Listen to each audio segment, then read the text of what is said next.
नारायण रख लेना। और संत लोग इतना कह करके वहां से चले गए। 9वीं संतान हुई और अजामिल ने उसका नाम नारायण रख दिया संतों के कहने पर। अब तो अजामिल जहां पर भी जाता, अरे बेटा नारायण, अरे बेटा नारायण कहाँ हो।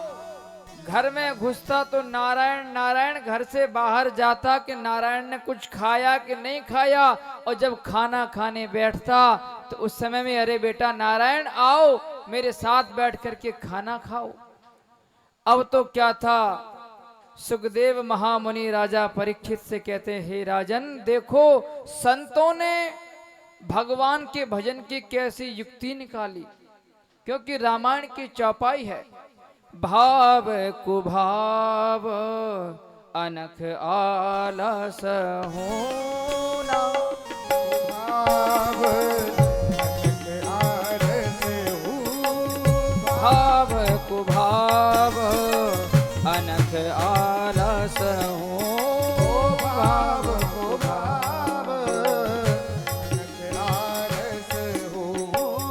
नाम जपत मंगल दिस दस हो, नाम जपत मंगल दिस दस हो।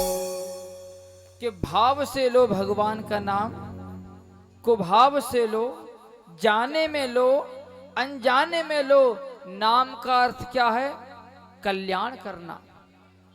सपोज करो आप, लोग कहते हैं बोले भैया भगवान के फोटो की पूजा करने से क्या होगा, कोई फल मिलता है क्या। एक व्यक्ति ने मेरे से पूछा, बोले महाराज ये भगवान की फोटो लगा दी, उससे कोई फल मिलता है। मैंने कहा भैया अगर भावना सही है तो फल तो मिलता है। बोले जी कैसे, कोई प्रमाण है इस बात का।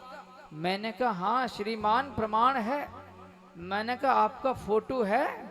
बोले हाँ जी। मैंने नीचे डाला और उस पर ऐसा कर क्रॉसिंग कर दी। बोले ये क्या कर दे, मैं कुछ करंट लग रहा है क्या। भाई साहब आपको तो टच भी नहीं किया, ये करंट आपको कैसे लग रहा है।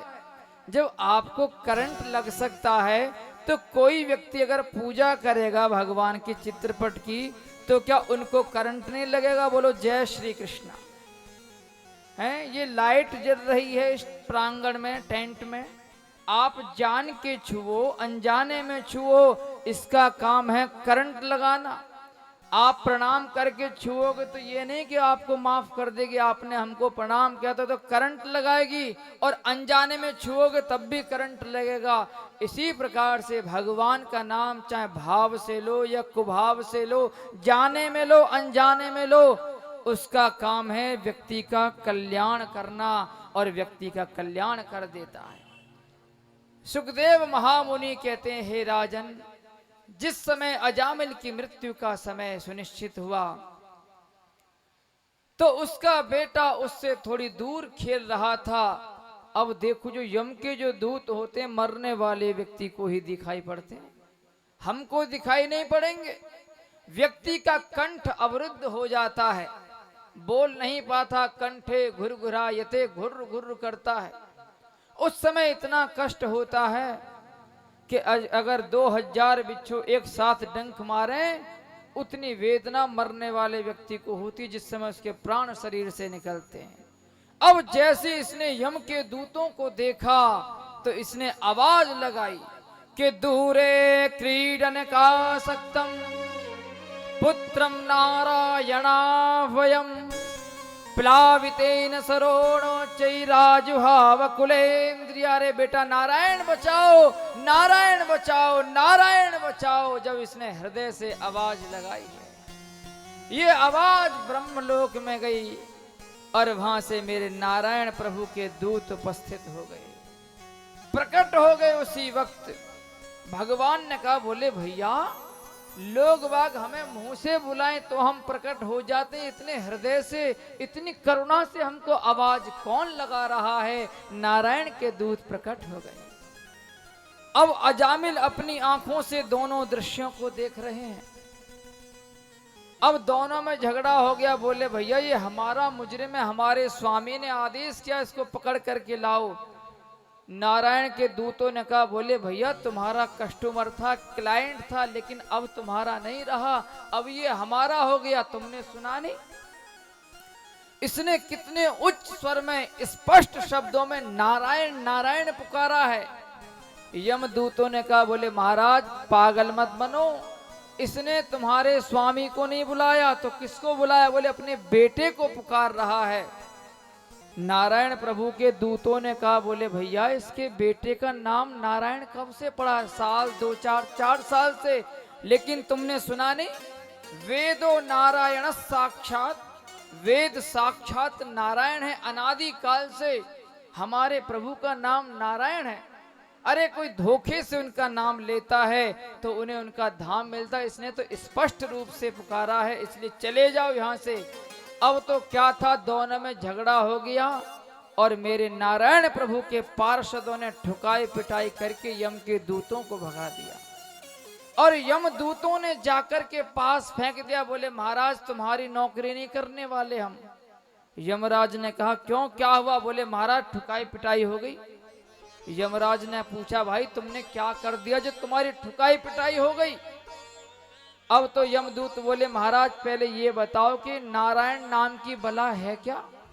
बोले आपके कहने के अनुसार हम मृत्यु लोक में गए पापी अजामिल को लेने के लिए, लेकिन उसने नारायण नारायण चिल्लाना शुरू कर दिया। यमराज ने मुंह पर हाथ लगाया, बोले मूर्खो, इस नाम को यहाँ नरक लोक में लेकर के क्या सारा गोदाम खाली करना चाहते हो?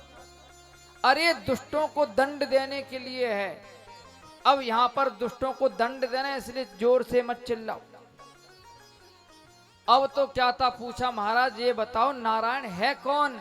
तब यमराज कहते हैं, बोले भैया जिसका मैं ध्यान करता हूं ना वही नारायण प्रभु हैं, मेरे इष्ट हैं। आज तुम बड़े भाग्यशाली हो गए कि तुम्हें उनके पार्षदों के दर्शन हो गए। और सुनो, अब लिख लो किसको लेकर के आना है, किसको लेकर के नहीं आना है, तो आप लोग भी नोट कर लीजिएगा। यमराज बता रहे हैं कि जिह्वान भक्ति भगवद गुण नाम धेयम, जिसकी जिह्वा से भगवान का नाम नहीं निकलता हो, बोले उसको लेकर के आना नरक में। चेतश्चन स्मरति तच्चरणारविंदम, जिसका चित्त जिसका मन भगवान के चरणों में न लगता हो उसको पकड़ करके लाना। एक ने पूछ लिया, महाराज जो कथा सुनने जाते हैं लेकिन कथा में जाकर के सो जाते हैं उनका क्या करें? कुछ लोग ऐसे भी होते हैं जो कथा में आकर के सो जाते हैं। पड़ोसी पूछता है सो रहे थे, बोले नहीं नहीं हम ध्यान में कथा सुनते हैं, एकाग्र। बोलो जय श्री कृष्ण। तो यमराज कहते हैं उनको भी पकड़ करके नहीं लाना। अरे उनके कान में एकाध शब्द तो जाता ही है भगवान का। तो इसलिए प्रभु प्रेमियों, अपने पुत्रों का नाम कहने का सार क्या है इस कथा का, कि धोखे से नाम लेने के कारण अजामिल जैसे पापी दुरात्मा की मुक्ति हो गई। अगर आप सच्चे हृदय से मेरे गोविंद का भजन करोगे। रामायण की चौपाई है, क्या चौपाई है रामायण की?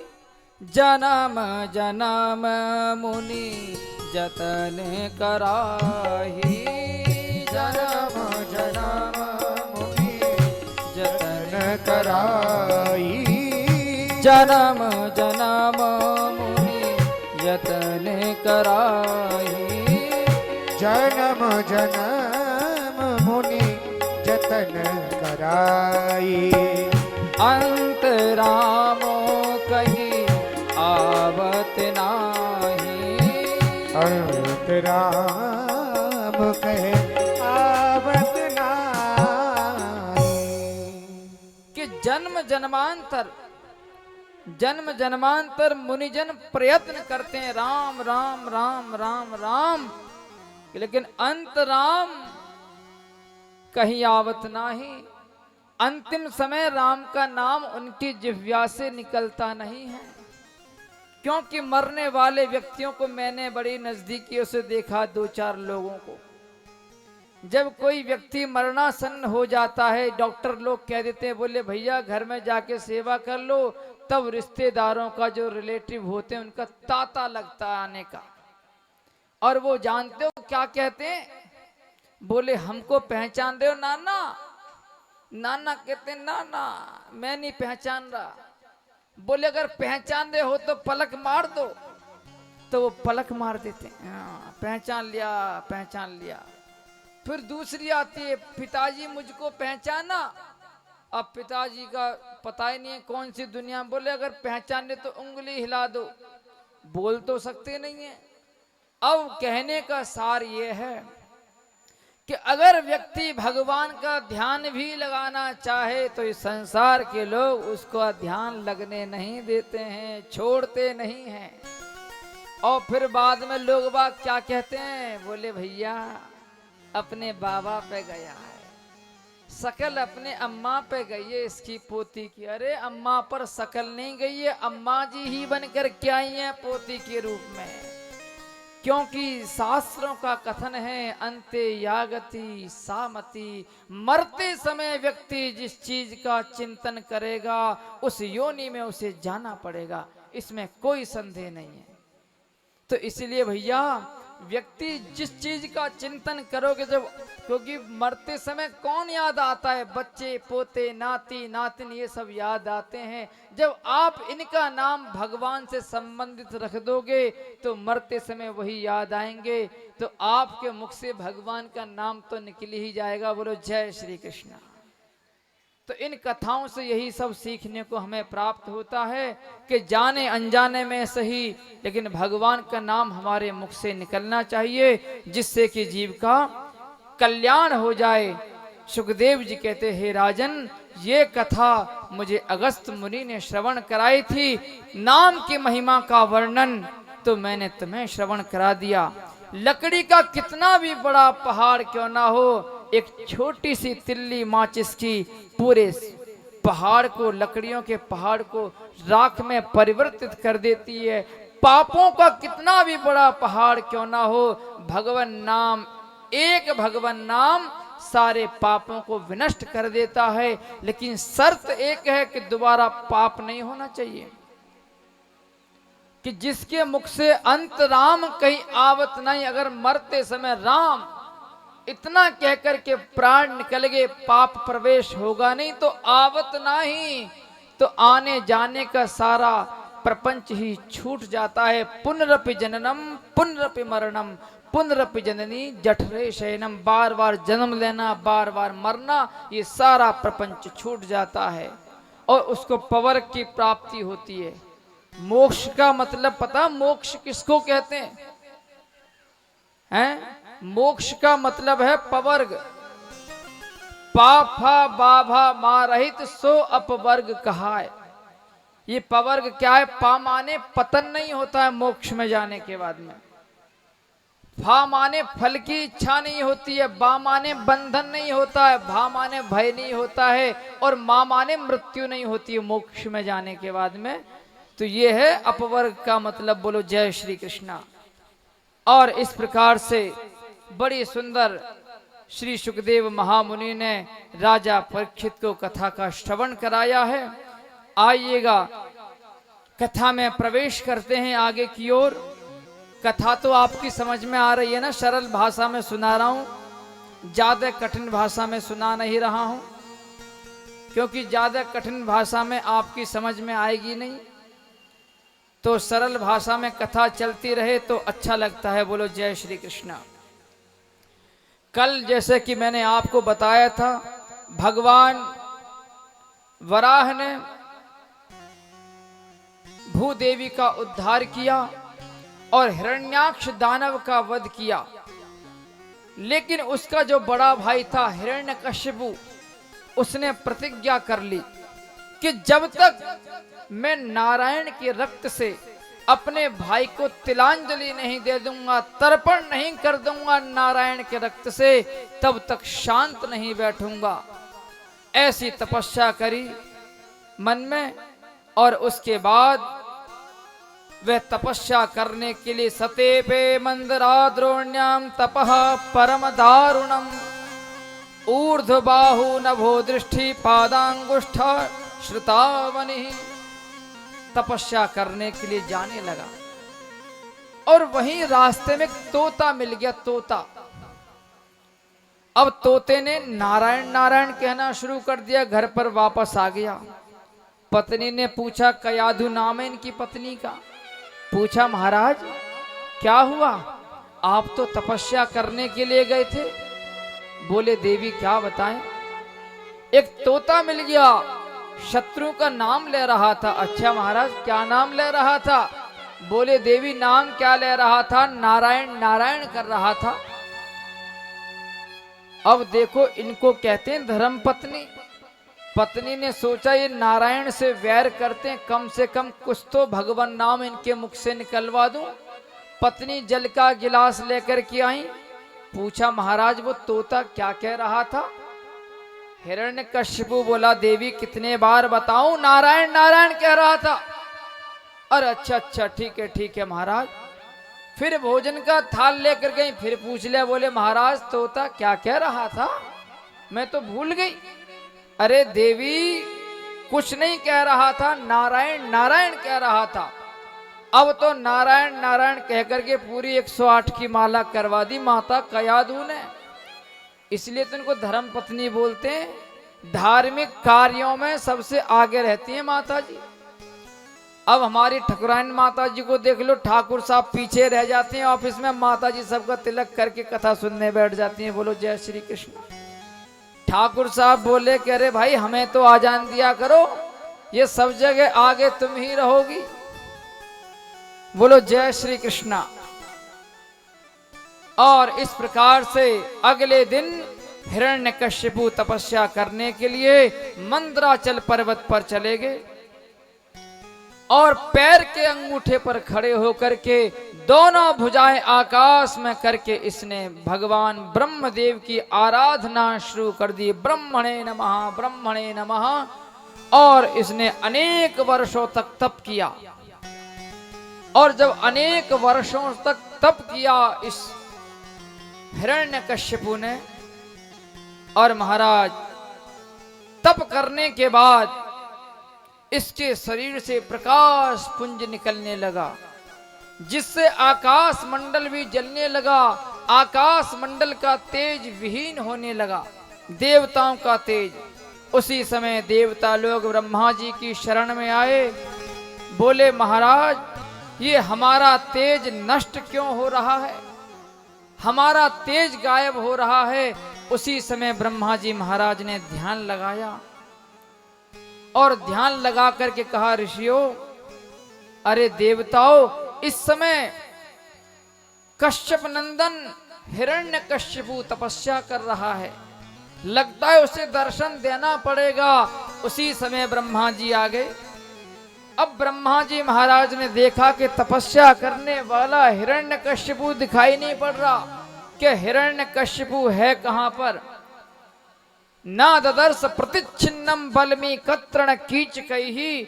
उसके सारे शरीर के मांस को दीमक ने खा लिया था, दीमक लग गई थी सारे शरीर में, केवल हड्डियों का ढांचा ही ढांचा दिख रहा था।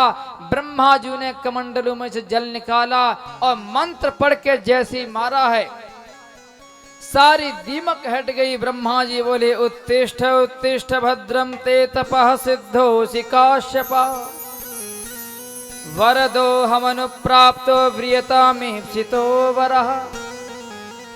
अरे कश्यप नंदन हिरण्यकशिपु उठो उठो, वरम ब्रूयात वरदान मांगो, जो भी अभीष्ट वरदान चाहते हो मांग लो, हम तुम्हारी तपस्या से बड़े प्रसन्न हैं।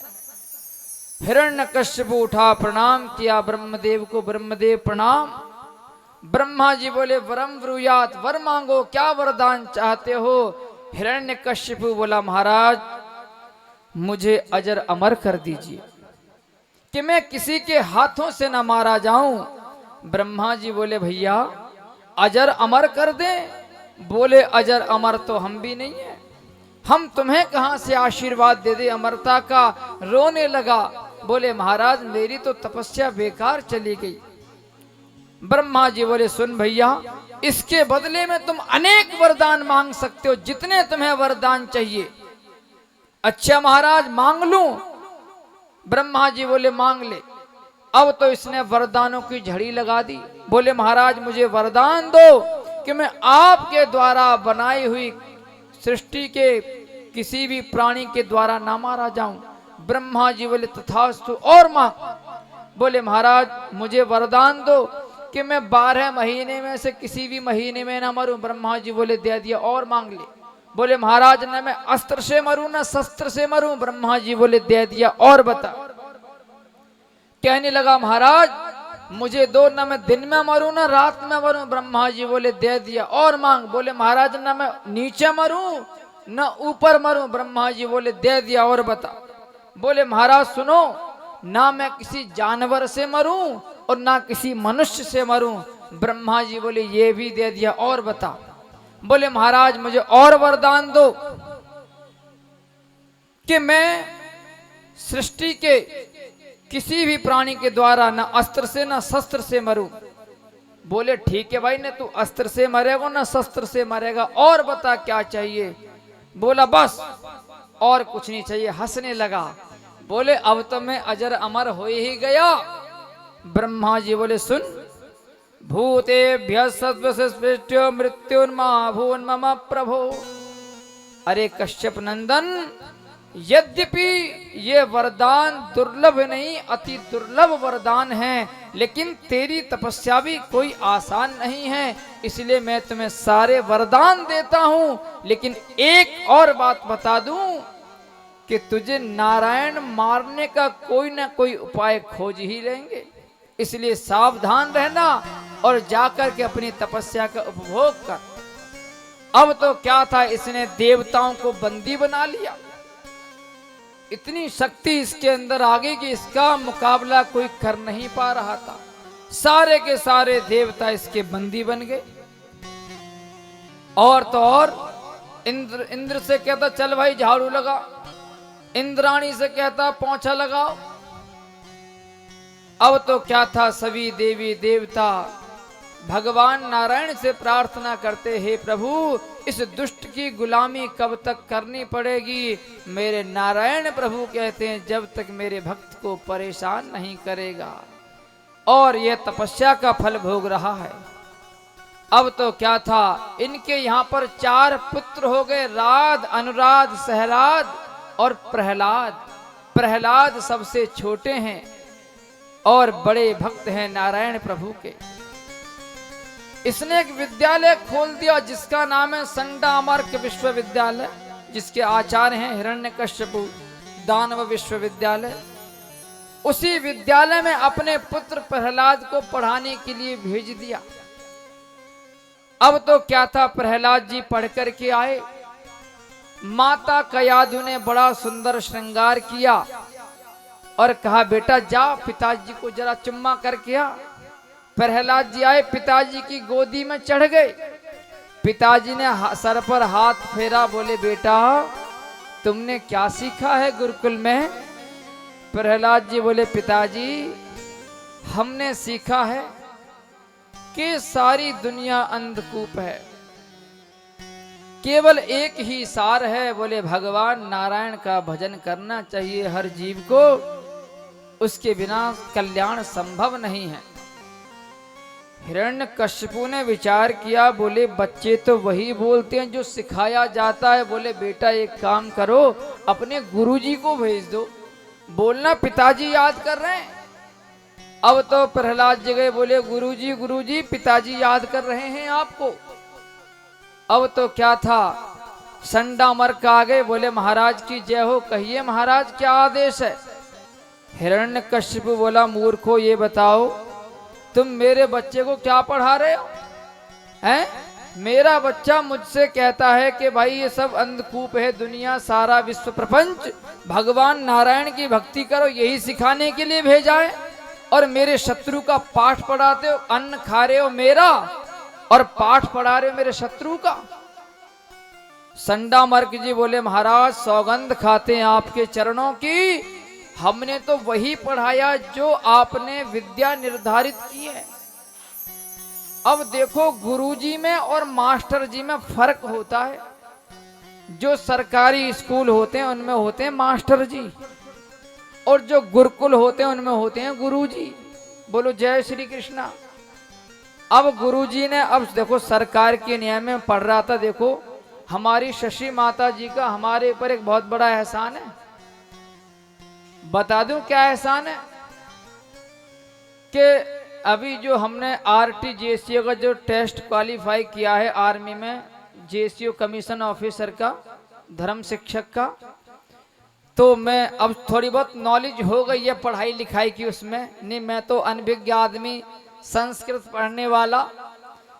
तो जो है माता जी ने कथा कराई थी, तो जिनसे कथा कराई थी वो पंडित जी आर्मी में RTJCO हैं।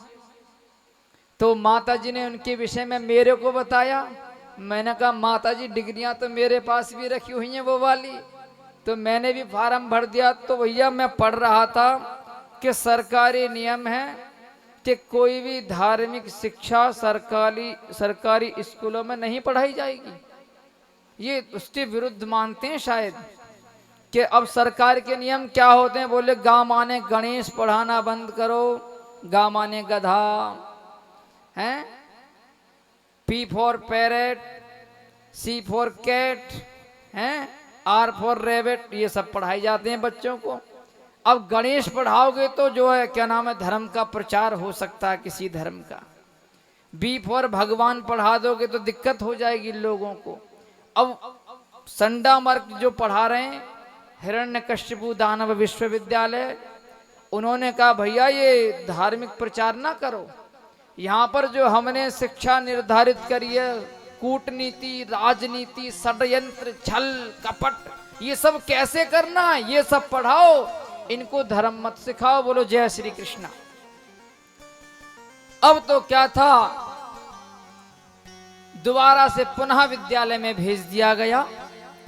पढ़ने के लिए गए श्री प्रहलाद जी महाराज, और इस बार 9 विद्या सीख करके आए।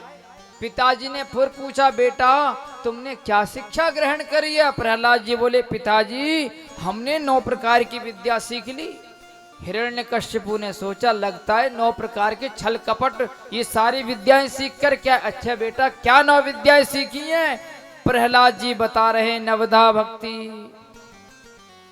कि श्रवणम कीर्तनम विष्णु स्मरणम पाद सेवनम अर्चनम वंदनम दास्यम सख्यमात्म निवेदनम। हे पिताजी हमने तो यही सीखा है कि भगवान की कथाओं का श्रवण करो। श्रवणम कीर्तनम, श्रवण करने के बाद कीर्तन करो। स्मरणम, स्मरण करो, चिंतन करो मन ही मन। पाद सेवनम, अर्चन करो। और अंत में सख्यमात्म निवेदनम, और अंत में अपने आप को समर्पित कर दो भगवान के चरणों में। यही शिक्षा ग्रहण करिए पिताजी। इस दुनिया में कुछ नहीं है, ये सारा दुनिया अंधकूप है। हिरण्यकशिपु क्रोधित हो गया, बोले मूर्ख मैं तुझे इतने दिनों से समझा रहा हूं, लेकिन तू है कि तू मेरे शत्रु का नाम लेना नहीं छोड़ता, जा। और महाराज तलवार निकाल ली, बोला रख दी गुरुजी के गर्दन पर। बोले मूर्खो आज तुम जीवित नहीं बचोगे। बोले महाराज एक और मौका हमको दे दीजिए, क्षमा कर दीजिए महाराज, हमें नहीं पता कि इसको कौन सिखा रहा है। अब तो क्या था, शंडामर्क जी महाराज ने प्रहलाद जी को पकड़ लिया। बोले प्रहलाद ये बता ये तुझे सारी अनगणंत बातें, मन गणंत बातें कौन सिखा रहा, बेफजूल की बातें। प्रहलाद जी मन ही मन हंसते हैं, सोचते हैं वाह प्रभु ये आपकी भक्ति के लिए, आपके नाम के लिए कहते मन गणंत बातें हैं, और जो छल कपट हैं उनको बड़ा श्रेष्ठ मानते हैं। दूसरों को धोखा देना, आजकल लोगों की क्या फितरत है, जिंदों को गिराते हैं और मुर्दों को उठाते हैं। बोलो जय श्री कृष्णा। तो प्रहलाद जी महाराज तो शांत बैठ जाते हैं, लेकिन उनके गुरुजी ने कहा दैत्य चंदन वने जातो यम कंकद्रुमाह।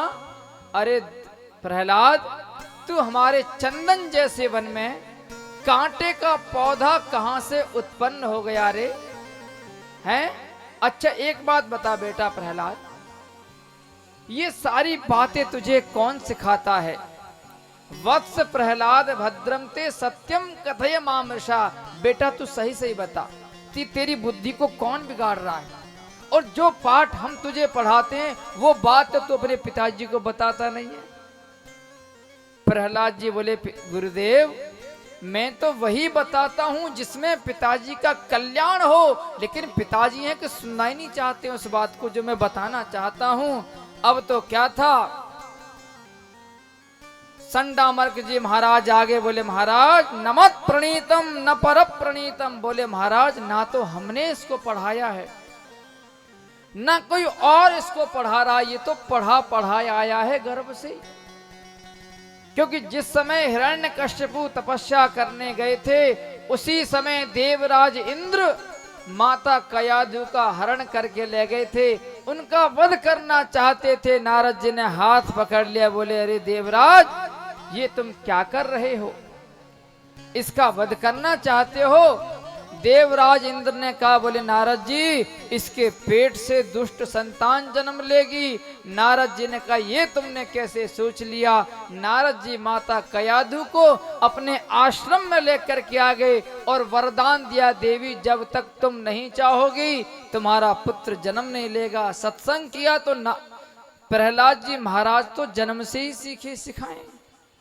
और वो कहते हैं, संडामर्क जी बोले महाराज नियच्छमन्युम, बोले महाराज क्रोध को शांत करिए और बुद्धि से सोचिए कि आखिरकार इसको सिखा कौन रहा है। अब तो क्या था, प्रहलाद जी महाराज को एक काल कोठरी में बंद कर दिया। सुखदेव जी कहते, हे राजन बड़े बड़े विशेलों नागों से कटवाया, हाथी के पैरों से दबाया, कुचलवाने का प्रयास किया, भोजन देना बंद कर दिया, सब भोजन पानी सब बंद कर दिया, लेकिन प्रहलाद जी महाराज भगवान का नाम नहीं छोड़ते। संडामर्क जी महाराज ने कुछ काम पड़ा, वह कहीं बाहर गए, इधर प्रहलाद जी महाराज बंधे खड़े हुए हैं। सभी सखाओं ने पूछा, अरे प्रहलाद तू नारायण का नाम लेना छोड़ क्यों नहीं देता? तू अपने पिताजी से क्यों वैर कर रहा है? प्रहलाद जी कहते, अरे मित्रों ये बताओ ये जिंदगी है कितने दिनों की? अरे 100 वर्षों की उम्र, सतम जीवी मशरदह। हमारे शास्त्रों में कहा गया है कि व्यक्ति की आयु 100 वर्षों की है, लेकिन व्यक्ति भूल जाता है कि भैया तुम्हें 100 वर्षों के बाद जाना है। और व्यक्ति किस चीज में लगा हुआ है? खाने में, कमाने में, इन सब चीजों में लगा हुआ है। मैंने पूर्व में सुनाया था आपको, हैं सिकंदर राजा सम्राट, सवारी जा रही थी, साधु नाच रहा था। सिकंदर ने पूछा, अरे साधु तू क्यों नाच रहा है? बोले महाराज आपको देख करके नाच रहा हूं। सिकंदर बोला, मांग ले तुझे क्या चाहिए साधु? साधु ने कहा, बोले महाराज मेरे वस्त्र बहुत जल्दी जल्दी फट जाते हैं, तो आप एक काम करिए, ये मेरे पास सुई है, आप तो राजा हैं, आप मरने के बाद जब ऊपर जाएंगे ये सुई आप मेरे को दे देना ताकि मैं अपने कपड़े सिलिया करूंगा। सिकंदर बोला, मूर्ख साधु तुझे इतना भी ज्ञान नहीं है कि यहां से एक सुई भी ऊपर नहीं जा सकती है? बोले महाराज मैं वही कहना चाहता हूं, ये मार काट छल कपट किसके लिए कर रहे हो जब आप एक सुई भी लेकर के नहीं जा सकते यहां से ऊपर? तो ये सब मार काट किसके लिए? सिकंदर की आंखें खुल गईं और उसने कह दिया कि भाई जिस दिन मेरी मृत्यु हो मेरे ताबूत से हाथ बाहर निकाल देना, ताकि दुनिया के लोगों को ये ज्ञात हो जाए कि दुनिया का बादशाह सिकंदर जब गया तो खाली हाथ गया, कुछ साथ में नहीं गया, यहीं का यहीं रह जाएगा। क्या साथ जाता है? केवल भगवान नाम साथ जाता है। प्रहलाद जी कहते, मित्रों ये बताओ 100 वर्षों की उम्र है, अब 100 वर्षों में 50 वर्ष तो सोते सोते बीत जाते हैं व्यक्ति के, क्योंकि 10 घंटे 12 घंटे की रात्रि और 12 घंटे का दिन, 100 वर्ष की आयु में 50 गए कि नहीं गए, अब बचे 50। तो 10-20 वर्ष डिग्री लेने में, क्वालिफिकेशन करने में, CTET, super TET, BEd, IIT, ITI, ये सब तमाम कोर्स करने में निकल जाते हैं। कुछ वर्ष शादी होने में निकल जाते हैं, फिर घर गृहस्थी के चक्कर में। तो बताओ मित्रों, समय है कहाँ भगवान के भजन करने का। कोई भी पुष्प होता है तो खिला हुआ पुष्प भगवान को अति प्रिय होता है। अब ये फूल खिला हुआ है तो आज अच्छा लग रहा है, कल ये मुरझा जाएगा तो किसी को भी अच्छा नहीं लगेगा। भगवान को तो क्या, इसे इंसान भी स्वीकार नहीं करेगा। बोलो जय श्री कृष्ण। तो प्रहलाद जी कहते, मित्रों तुम्हारा जीवन इस समय जवानी से खिला हुआ है। अगर तुम भक्ति करना चाहते हो तो जवानी से करो, बुढ़ापे में तो चाह करके भी भक्ति नहीं कर पाओगे। अभी कल परसों एक माता जी बोल रही थी, ललिता देवी जी बोले, व्यास जी मेरे पैरों में बड़ा दर्द होना शुरू हो गया है।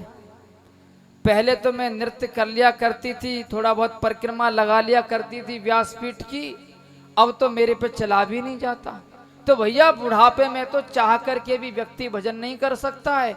कभी पैरों में दर्द, कभी अर्थराइटिस, पता नहीं अर्थराइटिस बोले क्या बोले, मेरे पता अंग्रेजी आवे भी ना। बोलो जय श्री कृष्ण। हैं कभी सिम्पैन का दर्द, कभी किसी का दर्द, कभी माइग्रेन, कभी कुछ। ये तमाम बीमारियां हो जाती हैं, व्यक्ति चाह करके भी भगवान का भजन नहीं कर पाता। प्रहलाद जी कहते, मित्रों अभी से आदत डाल लो। अगर तुम खिला हुआ पुष्प किसी को दोगे तो वो श्रद्धा से स्वीकार करेगा। अब तो मित्र बोले, अरे प्रहलाद मन तो हमारा भी होता जब तू भगवान का नाम लेता है, लेकिन तेरे पिताजी से बहुत डर लगता है। प्रहलाद जी कहते हैं, पिताजी की चिंता तुम मेरे ऊपर छोड़ दो, मैं गारंटी लेता हूं पिताजी तुम्हारा कुछ नहीं बिगाड़ पाएंगे। उसी समय अब तो क्या था, प्रहलाद जी महाराज ने कहा, मित्रों चलो आज गुरुजी भी नहीं है, संकीर्तन करते हैं। अब तो सभी मित्रों ने बड़े धूम के धाम के साथ संकीर्तन करना शुरू कर दिया पाठशाला में। जीवन की डोर तुमसे बांधे हैं सब